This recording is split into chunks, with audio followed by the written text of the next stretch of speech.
Ahora que ya no está Rubén Amorim, hay varias cosas que tienen sentido y hoy vamos a estar hablando precisamente de eso, mientras nos tomamos un cafecito juntos. Recientemente renunció Rubén Amorim al Manchester United y hay algunas cosas que no tenían sentido cuando estaba Rubén Amorim, que nos preguntábamos qué es lo que está pasando, por qué decide eso, por qué pasan ese tipo de cosas, por qué la directiva está tratando de fichar a cierto tipo de jugadores y ya cobra sentido todo el día de hoy, una vez que ya sale Rubén Amorim, porque hay que decirlo, no muchas cosas, no teníamos idea de qué era lo que pasaba. Rubén Amorim murió con su idea. Él la quiso implementar desde su primer día de trabajo y hasta el último. Realmente Rubén Amorim sí murió totalmente con su idea. También queda claro que Rubén Amorim en ningún momento se adaptó a la Premier League. Él nunca abandonó su línea de tres. Y hay que decirlo, aunque aparentemente parecía ser que en ciertos momentos había línea de 4 y demás, hasta que realmente salió con línea de 4, esa no era parte de su planteamiento. Más bien lo que tomó sentido eran las filtraciones que había hecho desde el mes de septiembre este colectivo llamado Indicalia, que precisamente decían que había un dirigente del Manchester United que estaba por detrás de Rubén Amorim exigiendo en cada oportunidad que cambiara ya a una línea de 4. Entonces ya ahora sabemos, por fin tiene sentido que ese dirigente era Jason Wilcox. Piénsenlo bien, acabó siendo Jason Wilcox esa persona. Entonces, si nos damos cuenta, todo eso que parecía ser que en algunos momentos Rubén Amorim tenía o tendía a tener línea de 4, no era realmente que ese fuera el planteamiento, sino que parece ser que era un placebo para mantener callado a Wilcox, ¿no? Precisamente desde septiembre, finales de septiembre, octubre, ya se veía que en algunos partidos, durante el partido,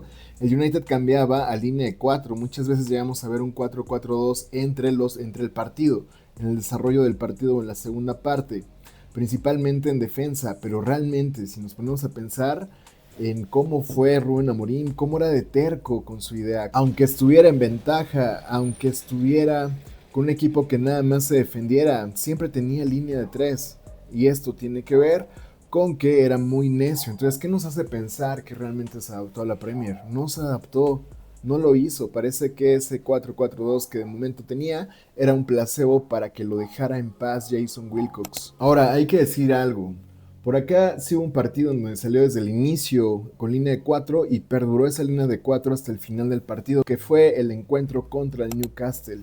Bueno, en ese partido sí podemos decir que en toda la era de Rubén Amorim fue el único en donde inició y terminó el partido con línea de 4, salió bien, terminó ganando el United, sufrió bastante el partido, pero yo creo que eso es el punto de inflexión, ese es el punto de quiebre en donde Rubén Amorim abandona, no es que haya abandonado su idea, sino que se da por vencido del proyecto. Tal cual lo vimos en el periodo de Ralf Rangnick, pasó algo parecido. Ralf Rangnick jugaba a su 4-2-2-2 y de repente lo vimos ya saliendo con la alineación de siempre y demás. Fue el momento en el que abandonó su idea y ya jamás volvió a ser el mismo. Algo parecido pasa con Rubén Amorim, porque al final de cuentas esa línea de 4 más bien era su carta de renuncia, y esto lo podemos confirmar más con lo que pasó enseguida de eso, que fue el partido contra el Wolverhampton. En ese partido en donde los jugadores habían entrenado durante la semana línea de 4, ¿no? 2 al fondo y 2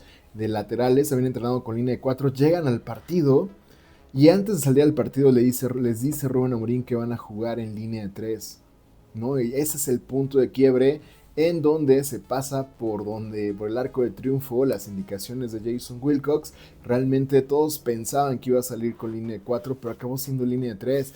Por eso ahora tiene sentido por qué los jugadores estaban tan perdidos al inicio del partido, porque no habían entrenado eso. Ese no era el plan de juego para ese partido.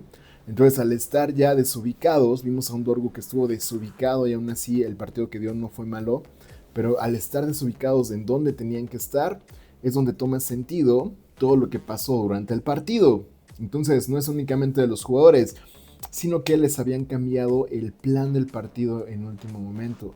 Nuevamente decimos, ahora todo tiene sentido. Y eso fue lo que acabaría rompiendo todo tipo de relación con Jason Wilcox. Ahí es donde se dice que Jason Wilcox le congela todo el presupuesto. No había más, esto era una bomba que iba a estallar.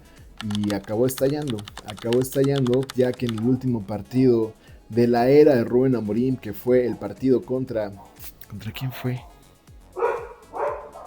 Que fue el partido contra Leeds, Rubén Amorim salió ya con línea de 3, tal cual empezó su era, así la termina, con línea de 3. Entonces, ahora entendemos que Rubén Amorim jamás jugó con línea de 4. Jamás se adaptó a la Premier y tampoco se adaptó a su plantilla. Ahora recordemos el inicio de la era de Rubén Amorim, en donde él dijo que no iba a perder el tiempo, o sea que era una pérdida de tiempo el hecho de estar adaptándose a su plantilla, para que después, ya una vez que tuviera sus fichajes, ya cambiara, implementara su línea de 3. Dijo que no iba a hacer eso, que él desde que llegó iba a ser tiempo perdido para el proyecto y demás, el hecho de no implementar desde el inicio su línea de 3. Y lo que estuvimos viendo, al final de cuentas, parece ser que sí fue una pérdida de tiempo, pero todo el proyecto, ¿no? Porque tal vez hubiera tenido mucho más respiro si se hubiera adaptado a la plantilla que tenía, que era para jugar en un 4-2-3-1, porque ya estaba confeccionada para Erik ten Hag, hubiera tenido mucho mejores resultados el hecho de que sí se hubiera adaptado a la plantilla que tenía, y ahora sí en el mercado a partir del mercado de verano y a partir de la pretemporada, empezar precisamente a montar su línea de 3, ¿no? Yo creo que todo eso que pasó en ese momento estaban las condiciones dadas para que Rubén Amorim sí estuviera jugando con línea de 4. Y al final de cuentas quiso implementar desde el inicio su idea, y vean lo que terminó pasando. Los jugadores no acabaron adaptándose, los jugadores no acabaron de hacer los recorridos que él quería. Diego Dalot jamás se unió al ataque en donde se esperaba que se uniera. Dorgu sí lo hizo, pero Diego Dalot no. Luke Shaw terminó jugando como defensa porque no le daba para el carril. Y así como ellos, tuvo que salir Garnacho, tuvo que salir Rashford, tuvo que salir Sancho, Anthony, todos los jugadores que salieron, tal vez pudieron haber tenido una mejor oportunidad en el equipo si se hubiera respetado el 4-2-3-1 esa temporada, porque al final de cuentas estábamos llenos de extremos. Entonces la pregunta es, ¿por qué no utilizas a los jugadores que ya tenías? Entonces creo que eso es lo que hace que muchas personas no le tengan ni un gramo de confianza ni de buena fe a Rubén Amorim, que lo que hizo fue prácticamente borrar a todos aquellos jugadores que no se adaptaban al rol de media punta o al rol de carrilero, cuando en el equipo no había ni medias puntas ni carrileros. Bueno, estaba Mason Mount, pero Mason Mount seguía lesionado. Estaba Bruno Fernández, y al final de cuentas Bruno Fernández lo acaba sacando de su mejor posición y jugó durante casi toda la era de Rubén Amorim como mediocampista. No tiene ningún tipo de sentido, únicamente por no querer adaptarse a la plantilla que tenía en ese momento, a los jugadores que tenían, a los roles que podían cubrir esos jugadores. Pudo haber hecho un híbrido entre de repente estar de un lado y estar del otro, digamos, jugando a veces con línea 3, a veces con línea 4, a lo que el partido fuera pidiendo, pero no fue de esa manera. No fue de esa manera. Yo fui de los que estuvo defendiendo el hecho de que, bueno, si en la próxima temporada vamos a estar jugando de mejor manera, adelante. Si la próxima temporada no vamos a estar buscando extremos, adelante.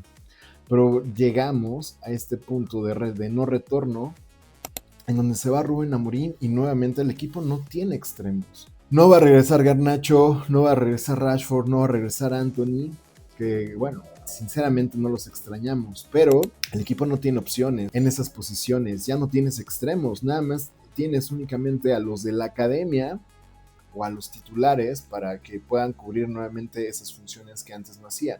Entonces creo que eso de Rubén Amorim al final de cuentas acaba cayendo y ahora tiene sentido. Al final de cuentas sí se perdió el tiempo, sí se sufrió toda la temporada pasada, pero no únicamente eso, se desgastó la figura del técnico de Rubén Amorim, se desgastó el equipo y acaban echándolo a mitad de temporada. Con todo esto, ahora cobra sentido el tema de que la directiva haya querido salir por Semenyo. Por supuesto que Semenyo es un gran jugador, es un gran extremo por izquierda y a veces delantero, pero ahora tiene sentido que la directiva haya tratado de ir por él, porque no era para el proyecto de Rubén Amorim.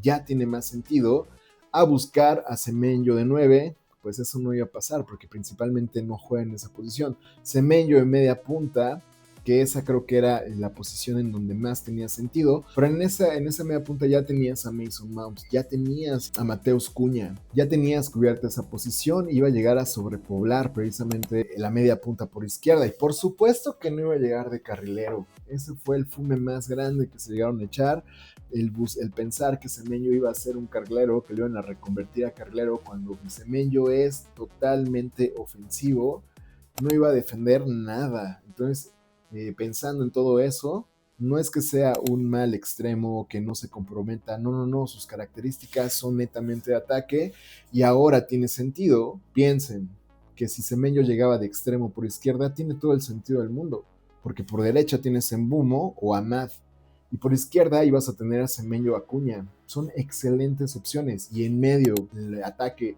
tener a Bruno Fernández o a Mason Mount hace que ya todo el ataque tenga sentido. Y bueno, adelante pues será Sesco. Pero bueno, a lo que voy es que eso era un equipo que se estaba conveccionando muy fuerte al ataque. Entonces, ya que lo piensas, tiene sentido el hecho de que hayan querido ir por Semenyo, porque iba a ser por extremo por izquierda. Ahí sí, ¿verdad? Entonces, por eso decimos y por eso llamamos este video que ahora todo tiene sentido, ahora que ya no está Rubén Amorim. Y por último, lo que a mí más me hace sentido, y ojo, porque acá se prenden las alarmas en todas partes, es el hecho de que Jason Wilcox haya sido la persona que estaba filtrando toda la información, que haya filtrado información Wilcox precisamente de todo lo que pasaba, ver Rubén Amorim, pensando principalmente en que él queda como el que ganó esa batalla, él queda como el poderoso, él queda como el vencedor, y Rubén Amorim es el que termina mal ante la prensa, mal ante que cambió su idea de juego, que abandona, entonces que se adapta. Entonces ese tipo de cosas creo que tendría sentido el hecho de que Jason Wilcox haya hecho eso, precisamente sintiéndose vencedor, y ya nos damos cuenta que no es tan así, porque ahora ya se empieza a cuestionar la continuidad de Jason Wilcox. Entonces, pues nada más para tenerlo en cuenta, así es como están las cosas en este equipo. Pero bueno, a ustedes, ¿qué les hace sentido? ¿Qué otras cosas pueden tener sentido ahora que ya no está Rubén Amorim? ¿Ustedes veían venir alguna de estas? ¿Algunas de estas obviedades? ¿Tienen otra? ¿No tiene sentido algo de lo que acabo de decir? Díganme en los comentarios. Para eso están, para que yo los estoy leyendo y por ahí nos vamos retroalimentando todos. No es que yo tenga la verdad absoluta ni nada, sino que trato de entender qué es lo que pasa con el equipo, y me cayeron muchas obviedades que dije, tengo que hacer un video hablando de esto. Entonces, este es el video para hablar de eso. Y nada, muchas gracias por haber llegado hasta acá. Por favor, dejen su like para que esto pueda llegar a más personas. Si aún no se han suscrito, suscríbanse. Y abajo tienen una serie de videos, tienen una serie de recursos que pueden ver después de esto. Bueno, esto fue Pasión Red Devil y nos vemos en otro video. Listo, vámonos.